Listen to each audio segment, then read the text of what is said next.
This week in CIST 1530 Web Graphics 1, we're going to look at Chapter 4. We're going to look at the basics of layers, layer basics. Some things that we will do in this chapter is looking at organizing artwork on layers, create, view, hide, and select layers. We're going to look at how we rearrange layers with changing the order of our layers and how it will affect our image. Apply blending modes to layers, applying a gradient to a layer, applying a filter to a layer.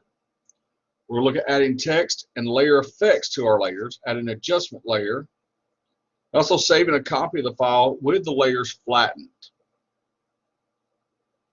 As you see on the screen, I've got our starting file that we have for this week loaded into Photoshop. First of all, when we start thinking about layers, as we'll see the layers in our layer panel, most of your items in Photoshop are going to be made up of multiple layers. Layers are going to be transparent until we add images, artwork to the or text to the layer. Most of the time when you open up a layer, you're going to have a background layer. As we see located here, background layer, you can tell because it has the name background and it will be locked.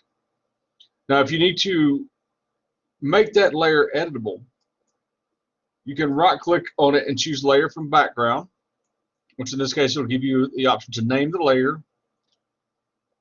In here, we can add a color to the layer. Now, adding colors to the layer is just giving it kind of a tag.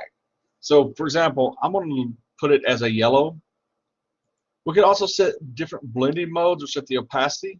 Okay, I'm going to leave these alone right now. When I click OK, you'll see that I now have this layer. Your background layer is always going to be your bottom layer. Think of the layers as like a 3D object that you're looking at. Okay, the layer on the bottom, that's going to be the one that's furthest from your view. And I'm going to turn these other ones on so we have some different items we can view. So when we look at our layer orders, we see that this white background is the furthest from our view, the layer 0 that we see here. And in front of that, we can see the pineapple, followed by the flower, the word Hawaii, and then the postage stamp. The layers can be reordered. So if I move, say, the pineapple above the other layers, you see that they are hidden by this image. So we see how adjusting the layer order will change the way our image looks. So you can think of it as this is the furthest one away from me, and this is the one that layer that's closest. This is the item I can see closest to me. So it's going to be on the top.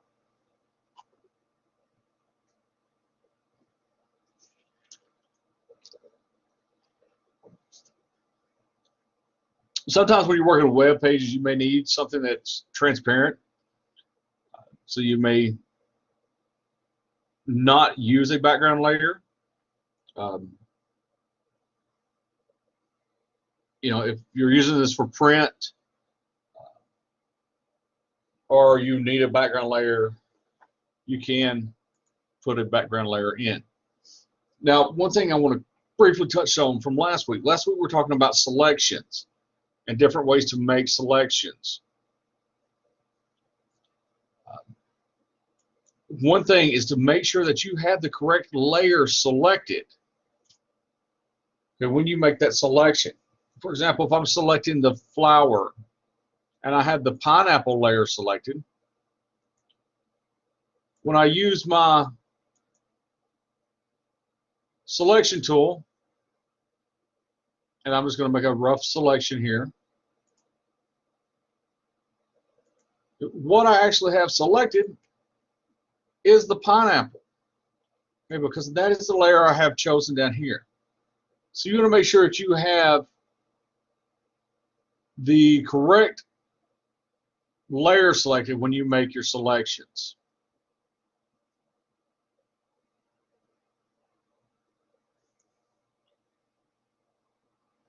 Okay, so as I said, this is the starting file that you'll start off with.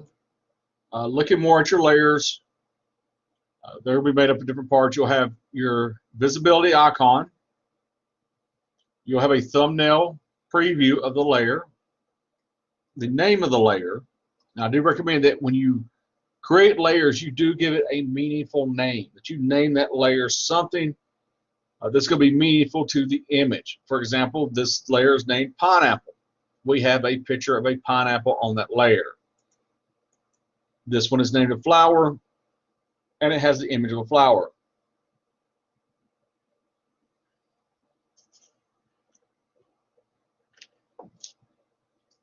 A couple other things on this.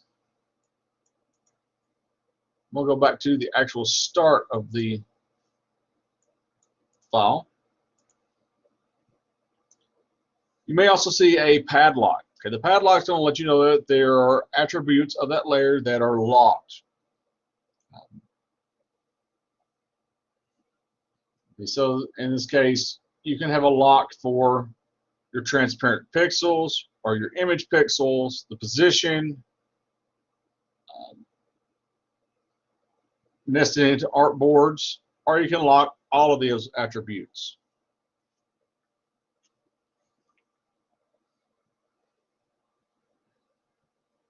Okay, another item we will work with is the beach photo. And we'll see this is layer 1 on this. We will want to move this from this file, from the beach photo, to our document. Now, a couple ways we can do this is we can drag the layer to the thumbnail and then place it into the image. We can also just grab the image with your move tool and pull it into the image as well. Either way, that's going to get the image over, and you'll see that it's been added to the top of our layer list. All right, so we want to rename this. We're going to name this beach. So to name this, I'm going to double click the layer 1 name and then type in the word beach and then hit enter. So now it gives it a descriptive text for that layer.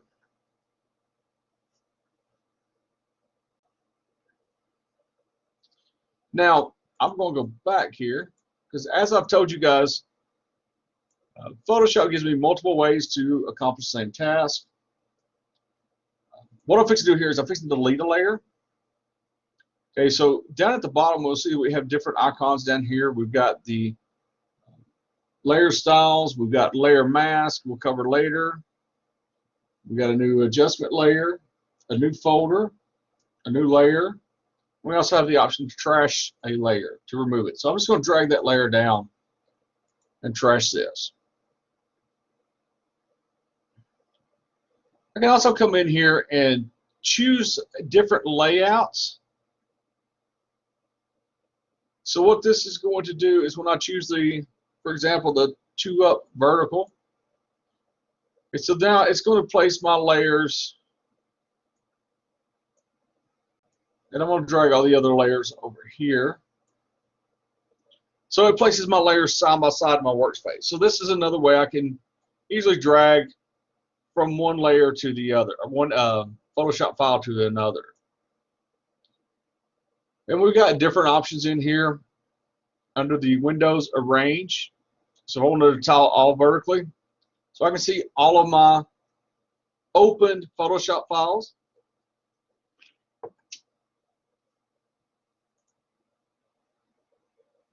If I want to do the 4-up, for example, I'll see the 4 here. Notice I do have the tabs that I can switch from image to image.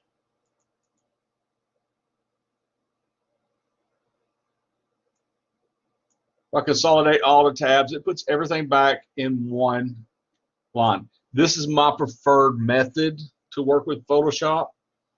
I find it easier to have all of my images in their own tab, and I can simply just click on the tabs and choose the image that I wanted to work with and drag it over as needed, as I've previously shown how to do. All right, so once again, I'm going to drag the beach over in here, and I'm going to rename this beach.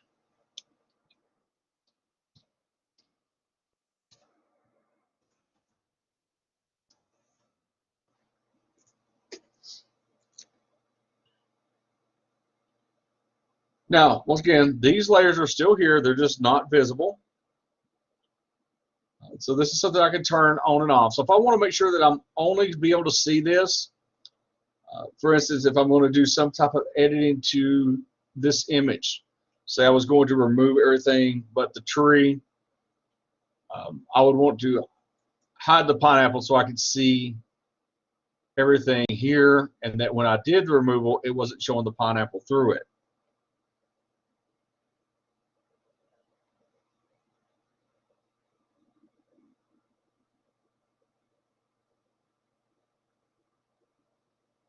All right, so the next thing I'm going to do is I'm going to add a border to this. Now, adding a border is adding an adjustment, an effect to the layer. A couple ways I can do this is I can double click, not on the name, but in the layer area to bring up my layer styles. In here, I've got a bunch of different options. I can change the bevel and emboss. And when I select each one, you'll see that I have multiple options here. Now I'm going to do some extreme changes on this to give you an example of the options and how this affects the images. I've got contour I can turn on, and once again I can change options on this. To add a border, what I'm going to do is I'm going to come down to stroke, which is adding that black border around. Now as I adjust the size of the stroke, it will adjust the black border. I do have some other options though. If I want to place this outside, I can put the border around the image. So now that the size adjustments now take place of the black around the outside and not the image itself. So the position here is going to change how the stroke is applied to the image. Inside is going to place it inside of the borders of the image, and the black will take over the image, where the outside is going to put it on the outside of the image, and in that case it would more or less take away some white space. I also have blending modes that I can apply to the stroke.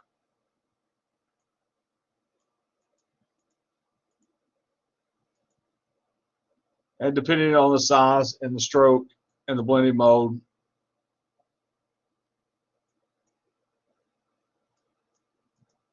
and the position, I can adjust that. So we'll put this back to normal. A couple of things, I can change the opacity of the border, or excuse me, of the stroke. I can also change the fill type. So right now I have it color. I can choose this as a gradient. Gradient's where it's going to fade from one color to another. Going back to color, this box will let me use the color picker so I can change the color of the stroke.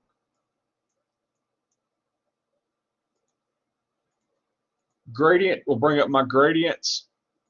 In here I've got some pre-designed gradients I can choose, whether I want blues or basics or purples. I can also customize these. I can, well, first I can click reverse and reverse the gradient. I've got different styles, whether I want it linear, a radial gradient, reflected, different options. I can change the angle for my gradient.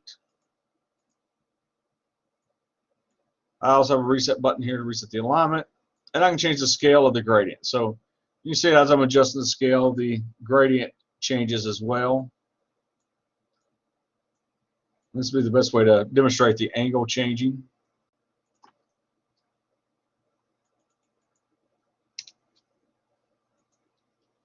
I can also choose pattern, and I can put in some patterns that are preloaded into Photoshop. If I wanted a water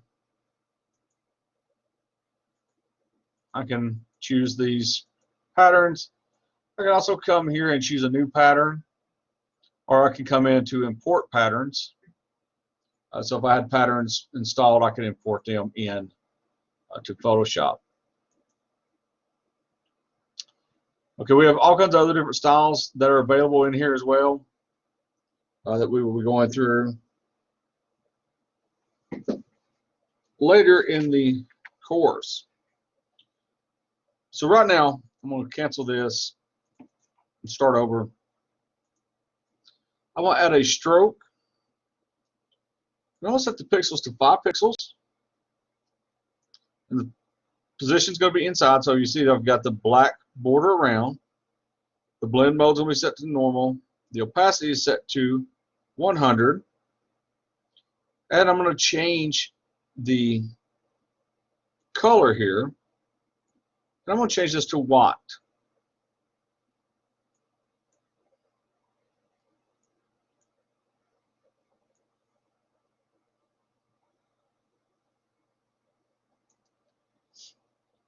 And I'm going to click OK. Now you'll see the effect has been placed here.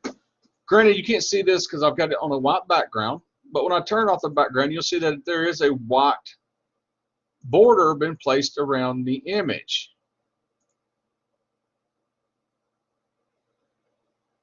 You'll see the border applied.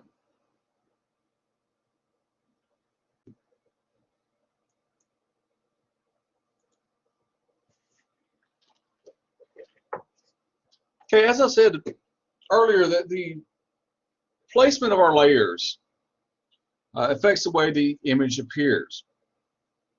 Now, to rearrange our layers, we simply left click and hold the mouse button down and drag this to where we want this to appear. So I'm going to turn all these layers on. Okay, so you'll see right now that you can't see the beach. Okay, the pineapple layer is blocking the beach. The image that's on the pineapple is blocking the image of the beach. So generally, I don't want to make sure that that's something happened because it does not add to my image. Doesn't make any sense for me to add the beach layer if you can't see it.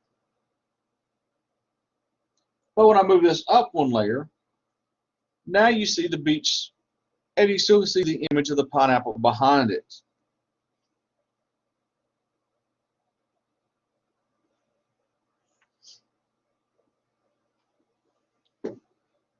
And next, we're going to talk about the opacity of a layer. Changing the opacity is changing how much you can see through the layer. All right, so we're going to start with this layer here with the postage layer. And change the opacity over on the layers panel. You will see the opacity. Look at it here. Now I can type in here as a percentage, or I can also use the slider. You see, as I use the slider, you'll see that the image becomes more seen through. So, for example, if I was doing this with the flower, to give you a better example of how you can see through an image. And so I've adjusted the opacity of 47%, and now you can see the rest of the beach photo. So in your lesson, I'm going to change the opacity of the postage layer to 25%.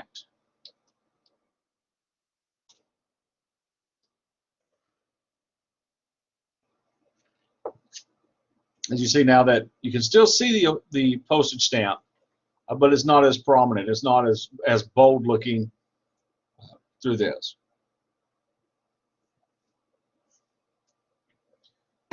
There are also times that you will want to duplicate layers. I recommend that when you're working with the image and you're making modifications, you do duplicate the layer. You can also duplicate a layer to change blending modes. And by combining the layers together, you can create a very interesting effect.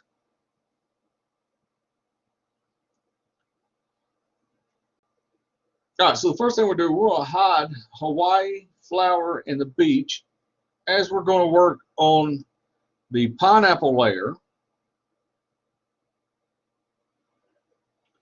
So to duplicate this, if I right-click on the layer, I have the option up here to duplicate the layer. In this, it's going to let me choose a name. And I'll start my destination. In this case, I'm going to leave it in this document, and I am going to leave this as pineapple copy. And you'll see that it does create another layer. Okay, so I do have a pineapple copy and a regular pineapple.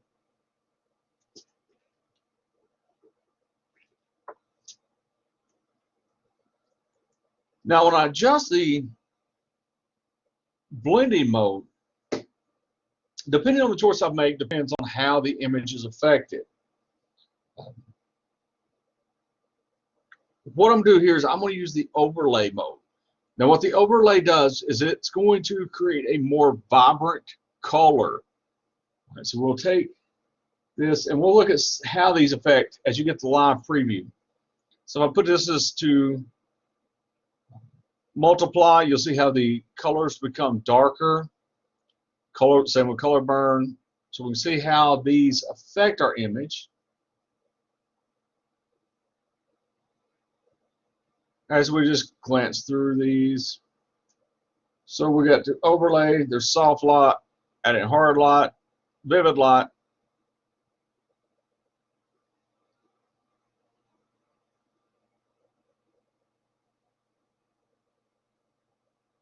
And we're going to go back to overlay.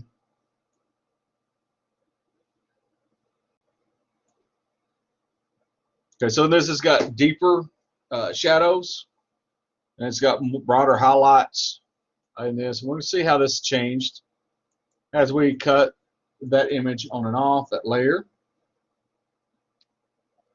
So it's going to multiply the color values of the layers underneath this to increase the lightness or highlights and make it the shadows darker.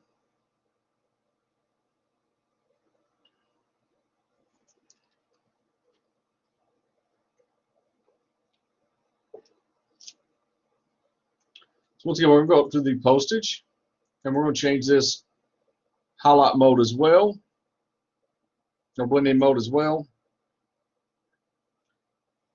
In this case, we're going to choose multiply, and you see some slight change happening in our layer.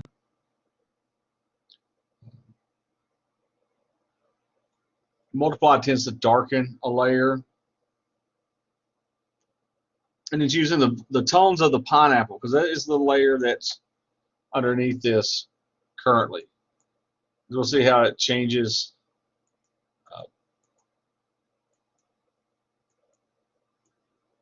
with the pineapples that's turned on and off the copy.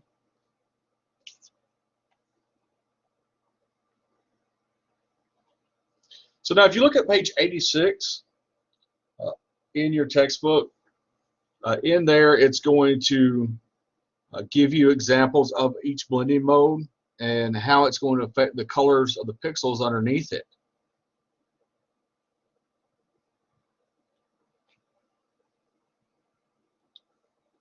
All right, so we're going to turn on the beach layer now, because now we're going to start rotating these images. A couple ways we can do this is we can go to, first make sure we have the right layer selected. We can go to Edit and come down to Free Transform, which is going to put our bounding box around our image. It's going to let us resize this, scale it. We can rotate. We can flip depending on how we manipulate the sides of the bounding box.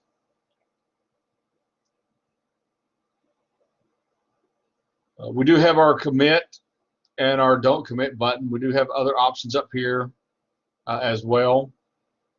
For example, we can cut the aspect ratio off. We can also use the keyboard shortcut of Control and T. That will place a transform box around our image. So one thing we're going to do is we're going to scale this. First of all, If you're just doing one of these, you can always go to edit and then to transform and then choose what type of transformation you want to apply. In this case, we're going to be using multiple ones. I just always find it easier to use the free transform. So I'm going to drag this down to about 50%, and you can watch at the top how this will change. So you'll see the height and width of the image is changing till I get it down to right at 50%.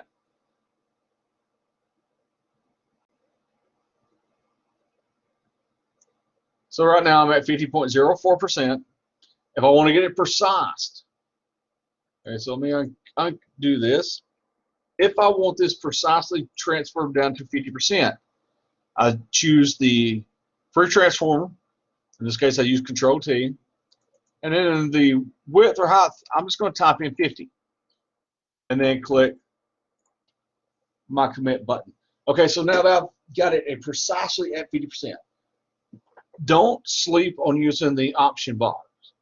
Okay, the options for the tools are going to help you tremendously with working on items in Photoshop.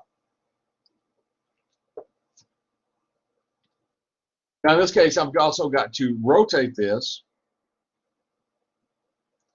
So when I click on this and I start my rotation, I got to go to the corner and get the double arrow like I have. And you'll see the, like for example, it's negative 1.5 is my rotation.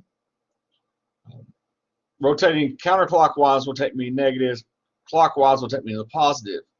In this case, it wants me to rotate this to 15 degrees. Once again, this is something that's not very easy to get to the exact degree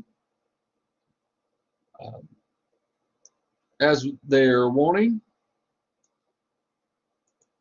So what you can do also is in your option bar, you do have the option here for rotation. So if I want to rotate this 15 degrees, I simply type in the value here. Now I know the question is going to come, can I do this all at once? So we're going to go back to our start. I'm going to choose Control T. I'm going to type in 50% and a rotation of 15. And then I click the arrow to commit. So yes, you can do all of your transformations under the free transform at one time before you commit the transformation.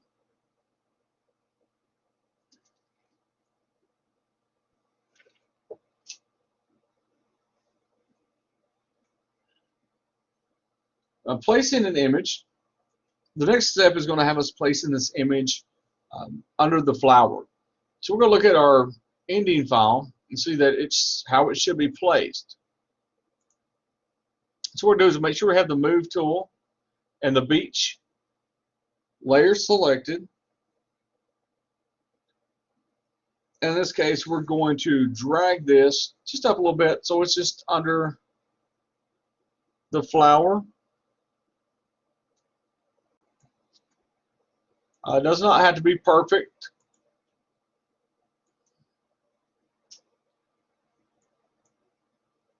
Okay, so if I want it a little bit more in there.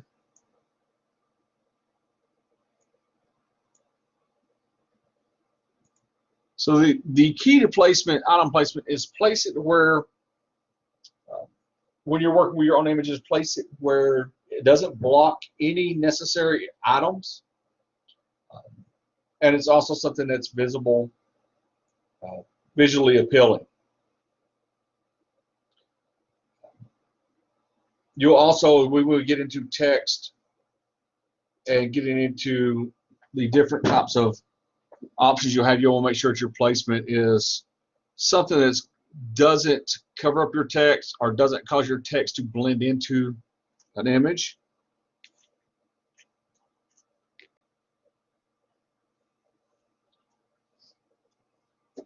Our next step is going back to the layer panel, and we're going to create, use a filter to create artwork. So here we're going to create a new layer. So it's named layer 1.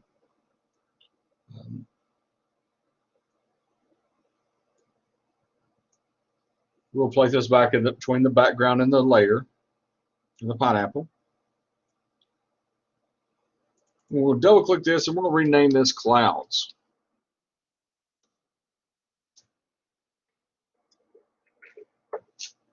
Now, one thing we haven't really talked about is the color swatches in the tools panel.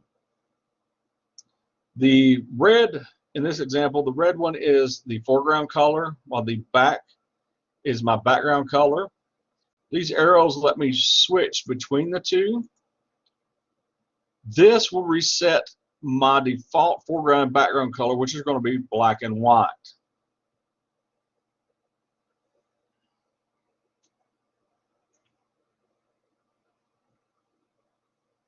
And so I want to make sure I still have this layer selected.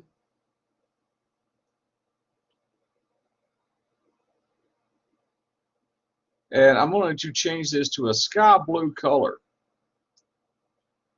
All right, so now a couple things I can do when I'm selecting a color is I can use the color picker, the slide. I can use the eyedropper. So if I needed to, say, match this pink, I can click on this and it's going to take me to that. I've also got the options here of setting the hue, saturation, and brightness, the CMYK, or the RGB colors. So if I set the RGB colors, as the book gives you examples of 48 for red, the green is going to be set to 138, and the blue is going to be set to 174.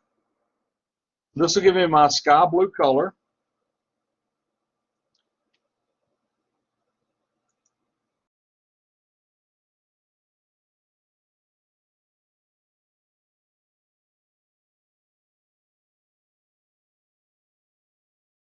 Render, and then to clouds.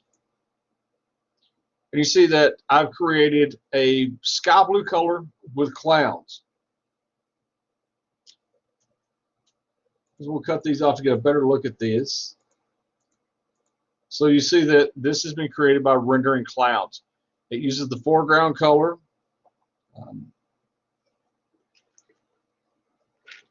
In this. So what I'm going to do, just for demonstration purposes, I'm going to create another layer. And I'm going to say choose a red color. Once again, we'll go to filter. And when you go to filter, you'll see your last filter you used up here. I always go back and choose the other filter. So you see now that I've created more of a reddish cloud because it's using my foreground color to render. You have all kinds of different options with these filters. For example, if I need to render a flame, in this case I have to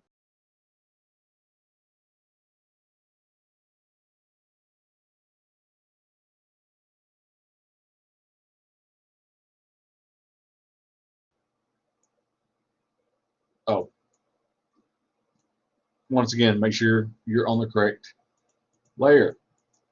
So we'll cover more of those filters later on.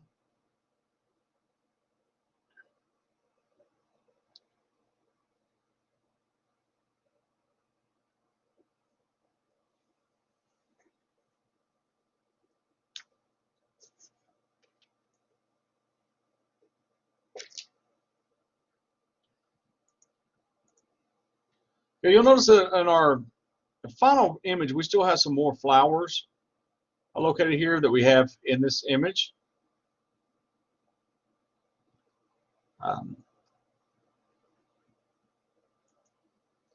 So a couple things here. If I go to my folder that you've downloaded your information from, you can click and drag that into your image, and it will take that layer that's in there, that Photoshop image, and it'll apply it to your current project. You see the flowers layer put here. So you do not necessarily have to open up all of your files. Personally, I prefer to have my files open rather than use this method and use the click and drag it to the layer and add it. I am a visual person, so I want to make sure that what I am dragging is exactly what I want to add to the image.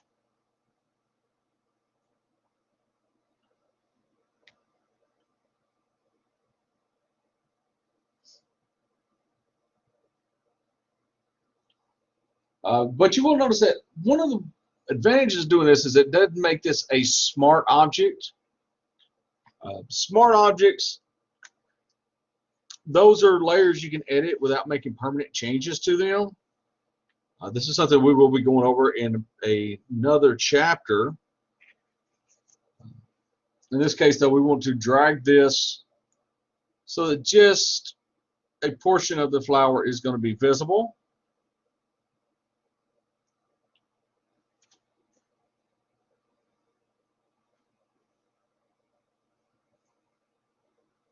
So we have like the top portion of the top flower is going to be visible.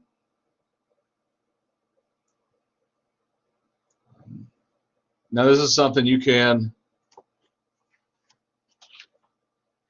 drag it there. You can also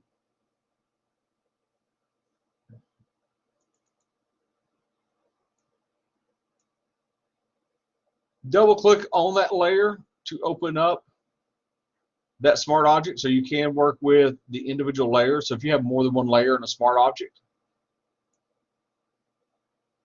in this case, I'm just going to drag this down to this area.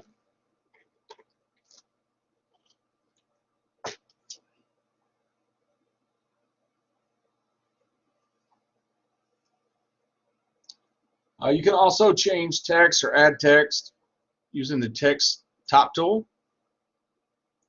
You do have some different options underneath this. You have a vertical top tool, a horizontal top tool. We're going to use the horizontal top tool. If you go to Window and Character, this is going to open up your character pane. I'm trying to make this a little bit bigger, but it's not going to let me drag it. A couple things you can do in here is you can choose the different types of font attributes. You can choose the different options for your font, the color, and so forth. You can also choose those on your option bar up here. The character pane does give you more flexibility and more control over the top as versus what is up here. But in your option bar, you do have your basic commands as well. All right, so in here they're going to choose a condensed font. They use Birch STD, so we'll see if we have this installed. Now, the use of fonts is going to depend on what you have installed on your computer. Now, if you use a font that is not installed or not installed on someone else's computer, and they use viewing your image as a Photoshop file, Photoshop will give them a warning and say that the file needs to be changed, and it will choose a different font. As you see, I do not have, yes I do. Okay, I do have the Birch STD installed. It's sometimes very easy to overlook. So in this case, the font style, they've got regular selected. In the font size, they're going to use 36, so we'll use the same. The tracking volume is going to be 250.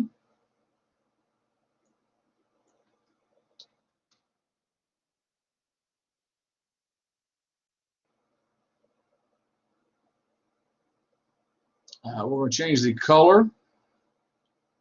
And in the textbooks, they say that they used a shade of grassy green.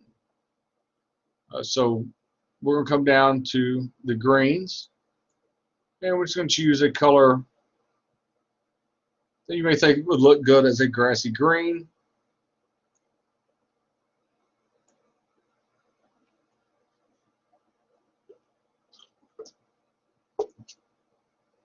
Now this font doesn't have a bold variant, so we're going to choose the Fox Bold.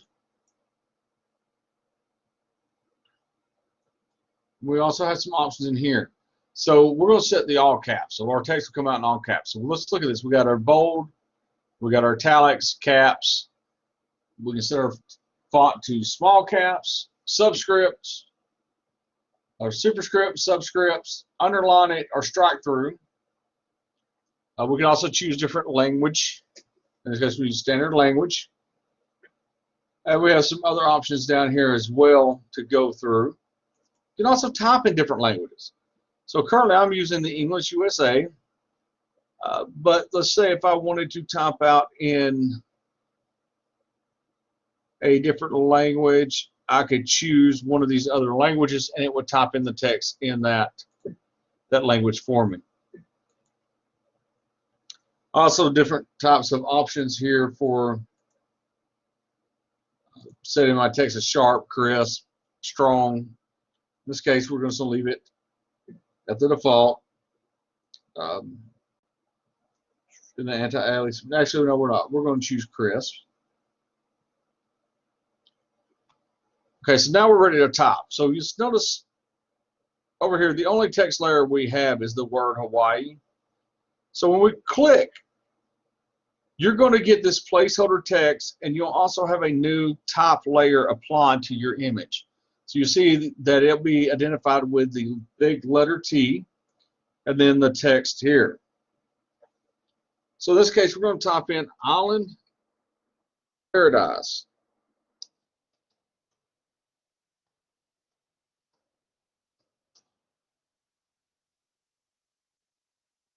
We're going to choose our commit button. Notice the text is kind of hard to see.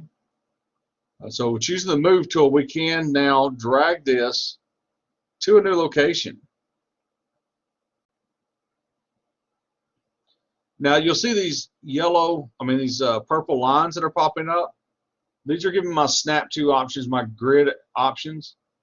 So if I want to make sure that, say, the I was even with the H, it will let me know that it is even. Also, it'll give me the, in this case, we see the 23 pixels. That's giving me the distance between the Island Paradise and the Hawaii, and also between the beach image and the top of the Island Paradise.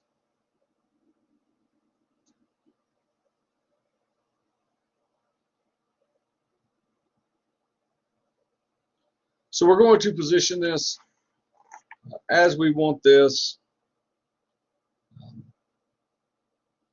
We're going to center it below Hawaii.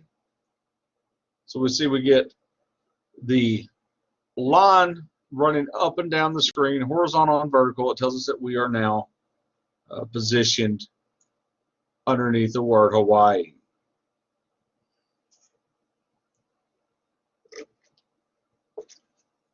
Now, earlier when we looked at some of the blending options, we were looked at the stroke, the bevel, and the balance, but you can also have other options. For example, the Hawaii. Okay, this is not a text layer. This is a layer that's been made into an image, a text layer. Okay, so if we want to change the color of this, notice that when we go up to the option bar with that layer selected, we don't have the options then to change the color of this text. So we can use this through blending options. So I'm going to double click on the word Hawaii. Now another way I can get to the layer styles is come down at the bottom of my layer panel and choose the layer style. And I got the blending options, which will open up my entire dialog box. Or I can also choose and go straight to that layer style. So I've got a gradient overlay that's applied here. I can also come over to the area for my paintbrush, and I've got a gradient tool that I can use to apply to that layer. So you can use multiple different ways to get to that image. So using the gradient tool in this situation, I've got my options up here. You'll see that I have my different types of color.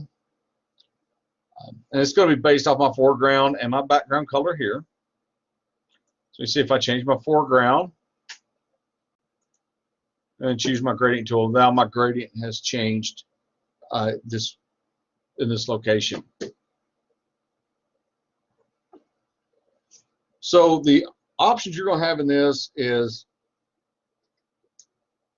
we're going to change our foreground color to a shade of orange.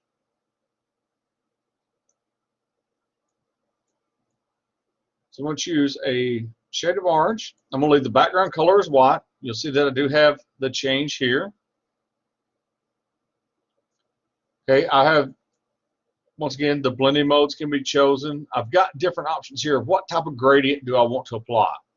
Okay, in this case, I'm going to leave it on a linear gradient. But I do have radial, I do have angles, reflected, and then diamond gradients options as well. We're going to stay with the linear gradient on this. Now, one thing we want to do is, right now I just have this layer selected, but I want to make sure I select the pixels. So in the Hawaii, I'm going to right click on the thumbnail and choose select pixels. And you'll see that now I have a selection that's went around the pixels that are on that layer. So using the gradient tool,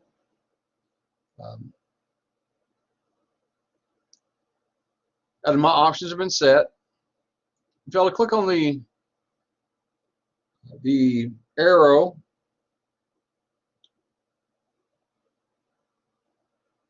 we do have some options in here. Scroll up.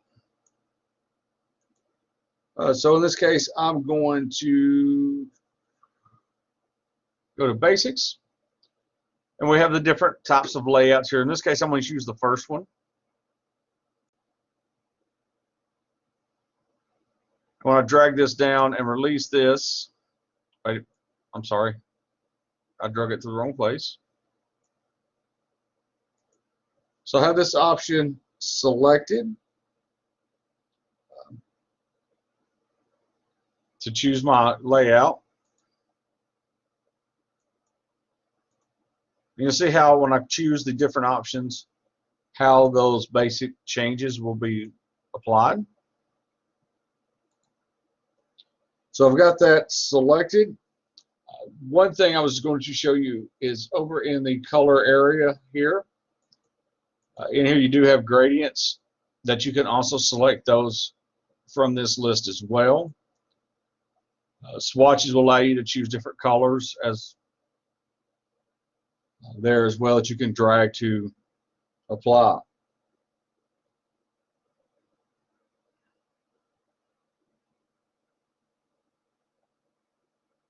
So to apply this, I'm going to go back. I've still got the gradient tool selected. So I am going to click and just drag a line across my image. Now based on this,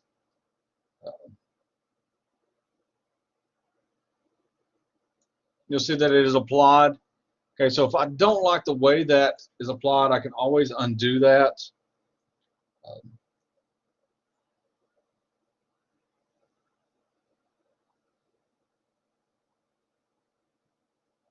If I want to change the way that's applied, okay, so based on the way I draw the line, it will change the way the image looks.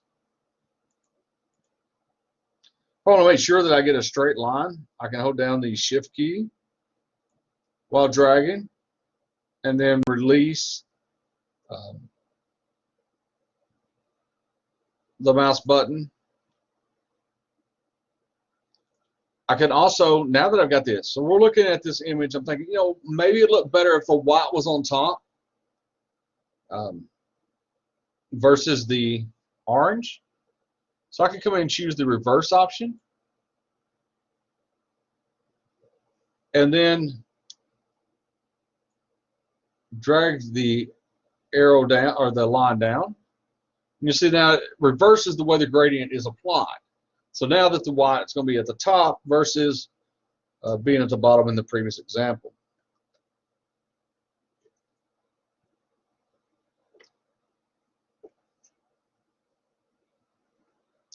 Now once I have this done, I'm finished with the white. I want to make sure I go up and deselect those pixels. Otherwise, anything I try to do is just only going to be applied to those pixels area that I've selected. So let's compare our image to the ending image so far. Okay, it's coming along. Looks pretty good. There's still a few things that needs to be changed. First thing we'll do is we're going to add a layer style.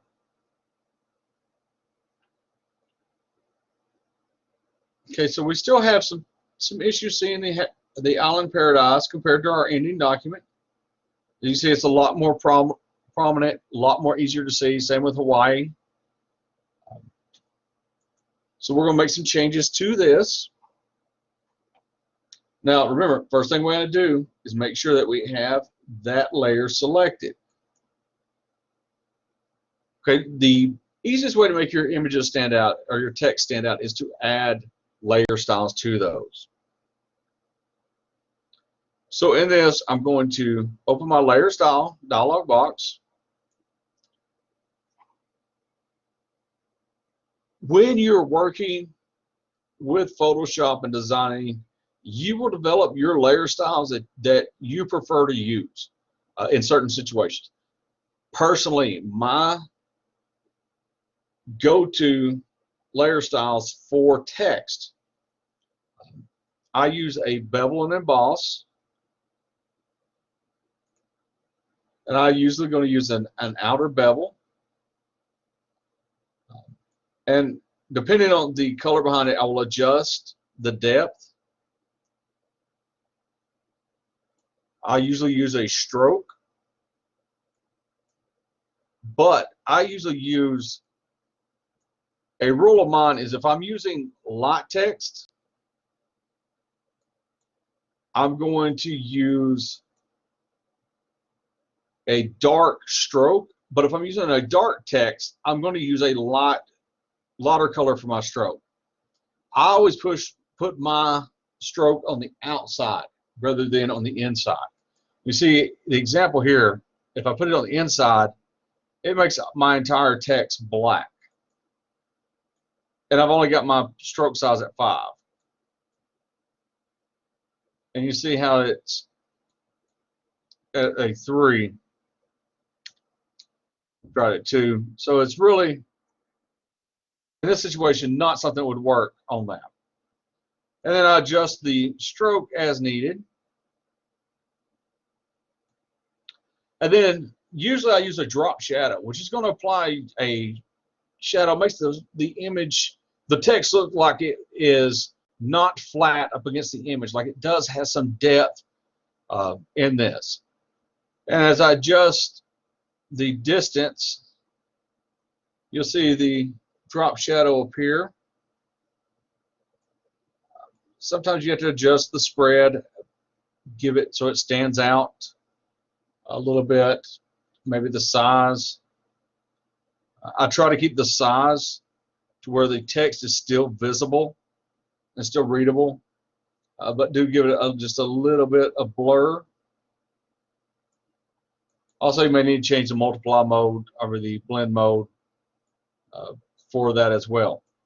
So that is my, and I usually don't have it that far away.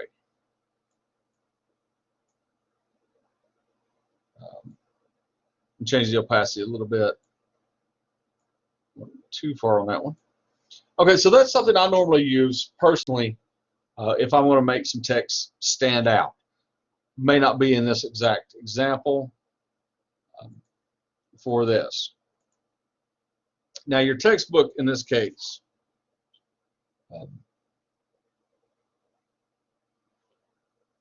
we're going to use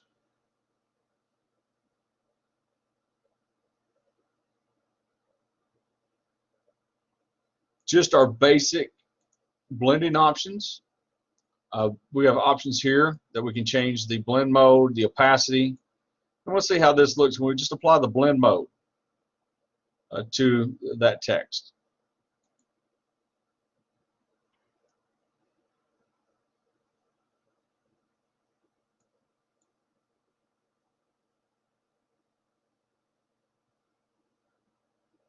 We are going to, in this case, add drop shadows. So we're going to go back down to drop shadow. Make sure it's selected. Also, make sure that you have the effect, the layer style selected over here, so that you will have those options that appear to this side. We're going to choose the blending mode as multiply. We're going to change the opacity to 75. And don't hit enter like I just did. If you do, you can just open this back up and then come back to drop shadow. So I'm going to change the opacity to 75. I'm going to change the angle to 78 degrees, which we're currently at. The distance, I'm going to set at 5. Spread it 30%. And the size, I'm going to make 10 pixels.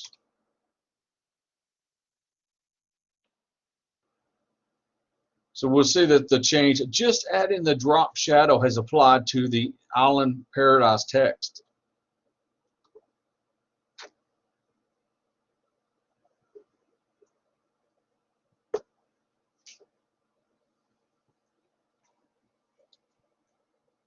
Now you'll see the option on there is checked for the use global lighting. When that's checked, that's going to mean that there's one master light. Lighting angle is going to be available to the layer effects that use the shading. And every other setting that's going to use the global light is going to inherit those same settings. So in this case, we're going to click OK to apply the drop shadow effect to Island Paradise.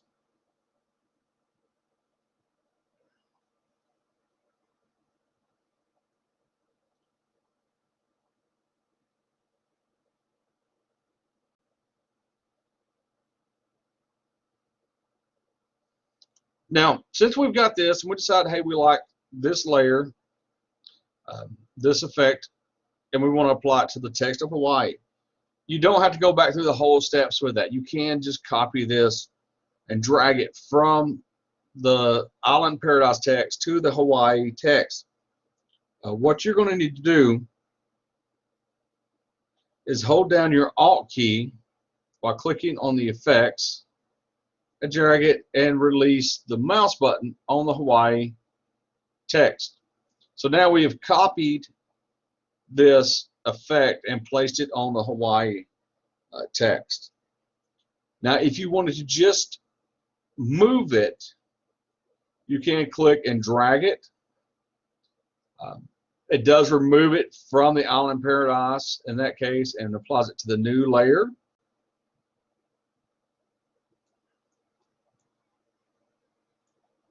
So if you want to make a copy of it, you need to make sure that you pull it using the Alt key to the new layer, or to the layer that you're going to apply the layer style to.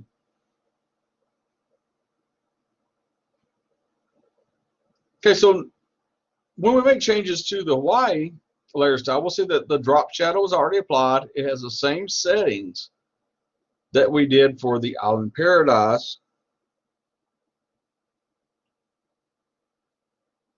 In this case, we're going to add a stroke to this. So we'll just click the stroke. And we're going to choose the size. We're going to set to 4 pixels. We're going to put the position on the outside, the blending mode to normal, and the opacity to 100. Our color is we're going to choose a shade of green.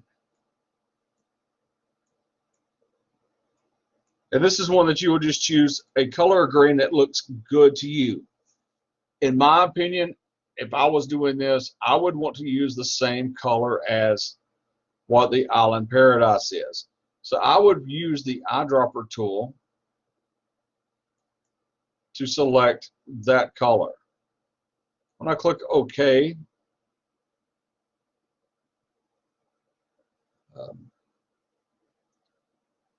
and I'm going to click OK again, and now I've added the information around for the stroke and the drop shadow for the Hawaii text.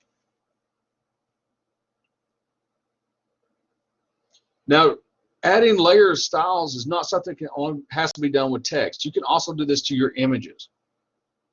All right, so if I double click on the flower, you see I get the layer styles. And in here I'm going to add a drop shadow. And my settings for this drop shadow is to set the opacity at 60%, the distance at 13 pixels, spread at 9.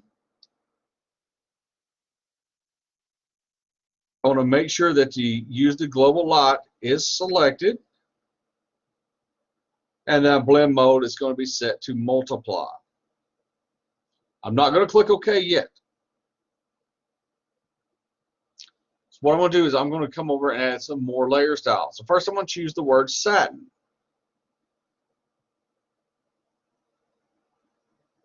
And I'm going to come in and make sure that the invert is selected. So when I cut this off, you'll see the change in the flower.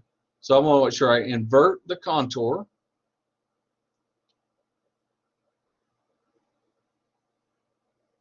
And I'm going to set the color mode.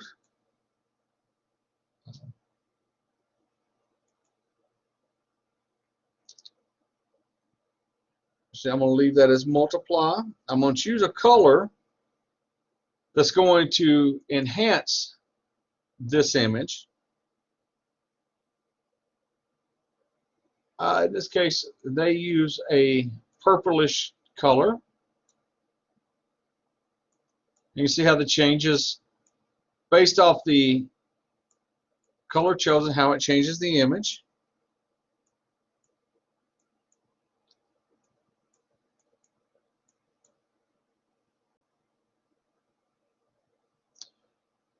Click OK. I'm going to choose the opacity set at 20%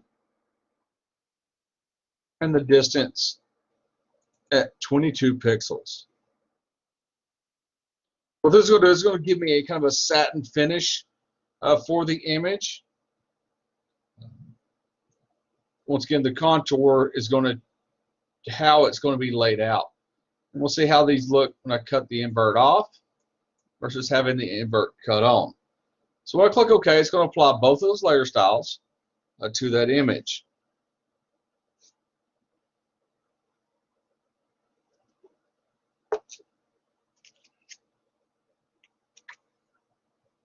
Next, I'm going to add an adjustment layer.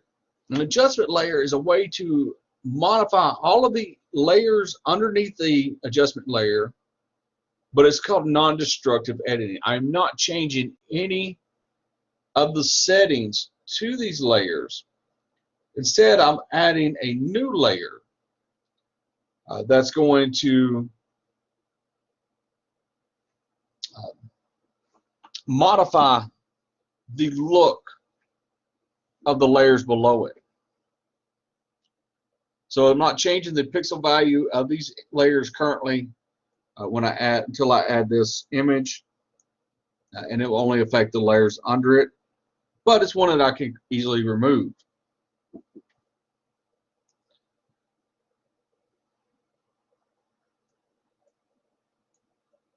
All right, so we've got the flowers 2 layer, and we're going to come up to the hue and saturation. And so now this is only going to be applied to the items below it. So I'm going to do a extreme demonstration here, and when I remove the saturation, you'll see that all the layers that are below that adjustment layer have had their color taken out. On the other hand, when I add 100 saturation, you'll see that they're more now vibrant colors. So I'm going to put that back to 0. Same with the hue. I can adjust the hue, change the color of the images underneath it, change the hue of those. Notice that the picnic, the beach, and the flowers and the text are not being affected as they are above that adjustment layer.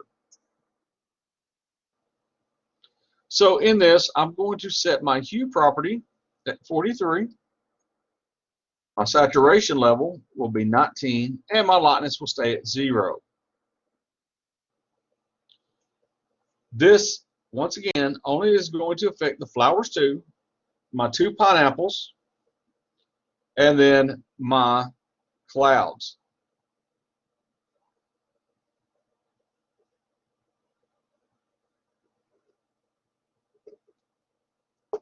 Now, but if I only want this to affect the flower 2 layer, if you notice my pineapple is kind of green right now. So what I'm going to do is I'm going to create a clipping mask. So what the clipping mask is going to do is it's going to apply this adjustment layer only to the layer that's directly below it. So you'll see down here I do have a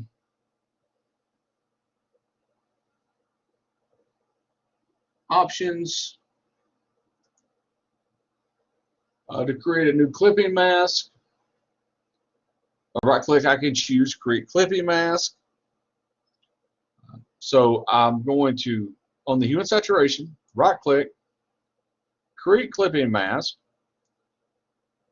and you'll see this little arrow that's on the layer panel. This is saying that this clipping mask is only applied to the layer below it. Now, clipping mask is something we can use for text. I can take an image and place the text in that image.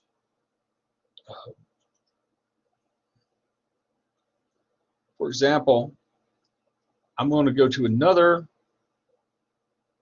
file. I'm going to drag the Hawaii text to the beach. Okay, click OK. Okay, so I now have the Hawaii text on this. So if I right click this and create a clipping mask, let me remove these effects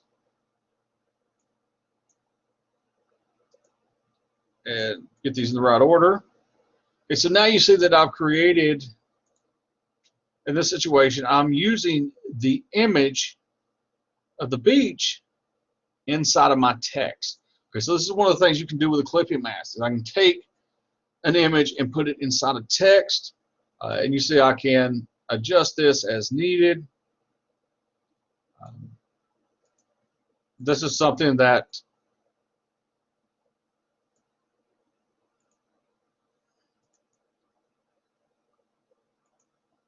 I can do with multiple images. And here, so if I wanted the image to be something like this, I can. Okay, so I can create clipping mask, and they're all going into that text. In this situation, I'm using the clipping mask to clip this adjustment layer only into the image below it.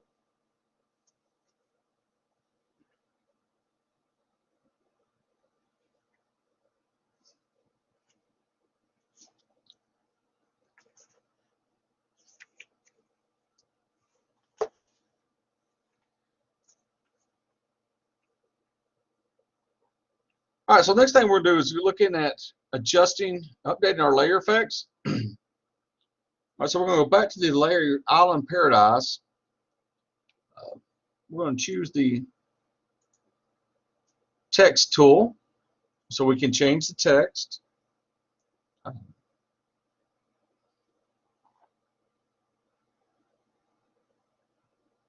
We're going to change our text size by viewpoints.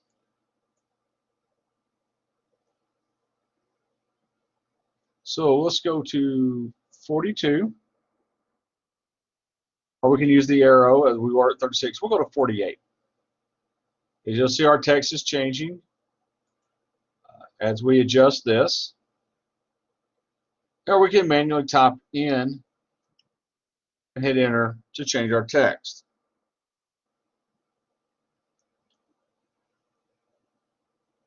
Now, if we want to change this, we want to add text, we can just simply click. I want to choose the word of to insert in. So now it says Hawaii, Island of Paradise. Our text is changed to Island of Paradise. We're going to commit this, and then we're just going to recenter this text under the word Hawaii.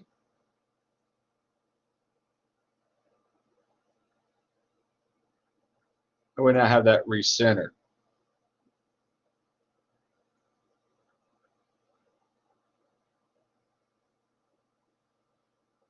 All right, so one of our last steps is we're going to move the postage stamp to the middle of the page.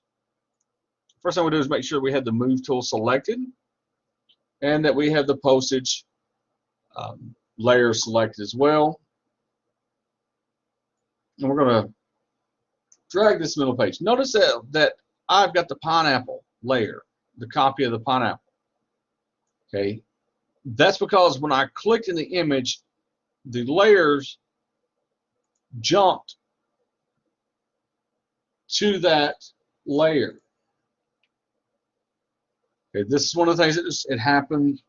You want to make sure that your auto select is disabled. Okay, you do this when you have something small and hard to grab. Otherwise, it's going to select the layer of whatever image I click on.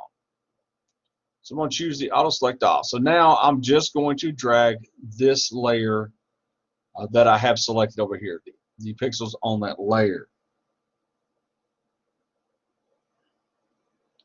So we're going to drag this to the middle right of the image.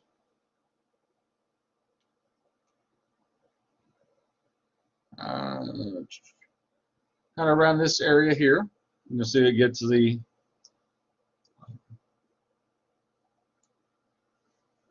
purple bars that'll give you the guides.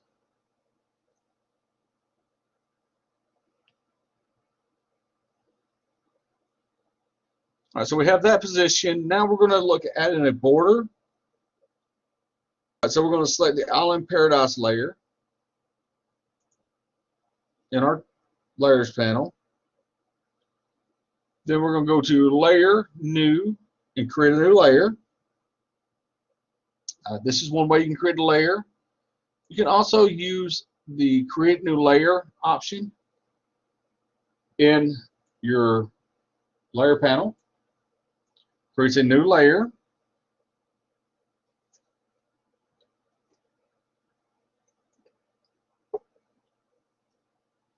So in here we're going to now select all. So we're going to select all of the pixels that's in that layer. Okay, there's no text in that layer, no images in that layer. It's an empty layer, but we're selecting the area. So if we come here to select, and now we're going to come to modify, and we're going to choose border. Down here we're going to set a border. It's going to be 10 pixels wide. And click OK. Now you'll see that our selection has been modified. So now we only have 10 pixels border of the image selected. So what we're going to do now is we're going to fill this image with white. So what we're going to do is make sure we choose white as our foreground color. We're going to come up to Edit and then choose Fill. Now you'll see we have some options here. We have the Content Aware. Content Aware is going to try to take the surrounding pixels and fill that. Great tool, not what we're needing at this time. We want to make sure that we choose that we're going to use the foreground color to fill that area.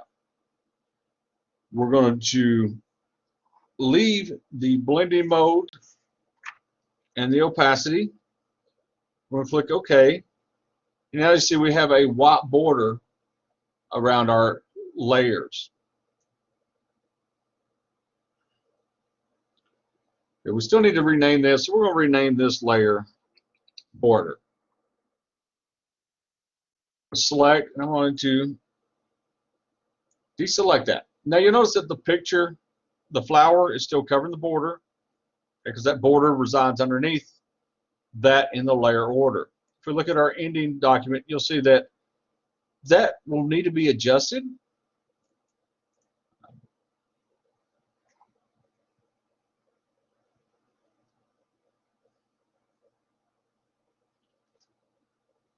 So in this case, I'm going to take that border and move it above the flower, and you'll see that now we have a border around that flower image as well as it has in our ending document.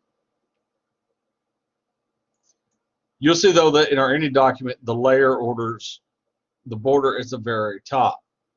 So we'll go ahead and do that with this one that we're working on, although you will not see visual change here as well.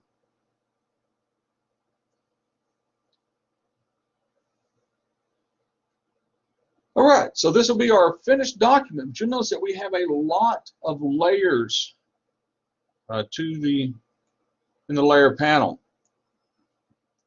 So what we're going to do is we're going to minimize the file size.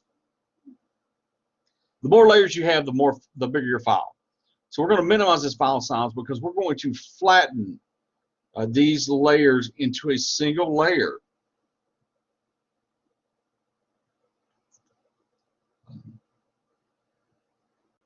I do recommend though that you make a copy of this. No, do not flatten your original Photoshop file.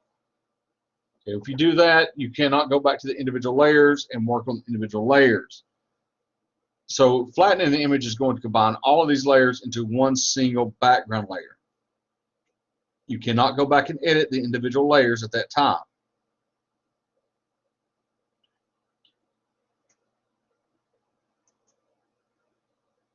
So what we're going to do is we're going to go up to File, and we're going to come down to Save.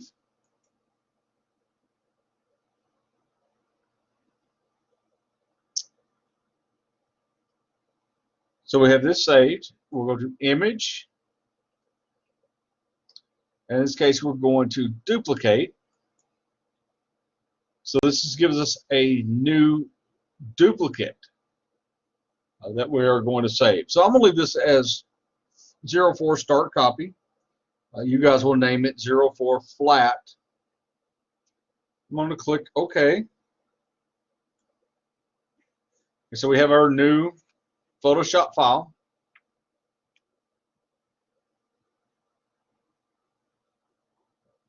Now, to flatten these layers, we're going to come back up to Layer, and down at the bottom we do have some options here. Okay, we can merge visible. So if we have layers that are not visible, we can do that, and it will only merge the ones that we are looking at. Or we can also flatten image. Flatten image is going to give us a warning to discard hidden layers, which we don't have any. So we're going to click OK, and now we'll see that our image has all been flattened into one single layer. So that's the end of chapter 4. If you have any questions, please reach out and give me an email.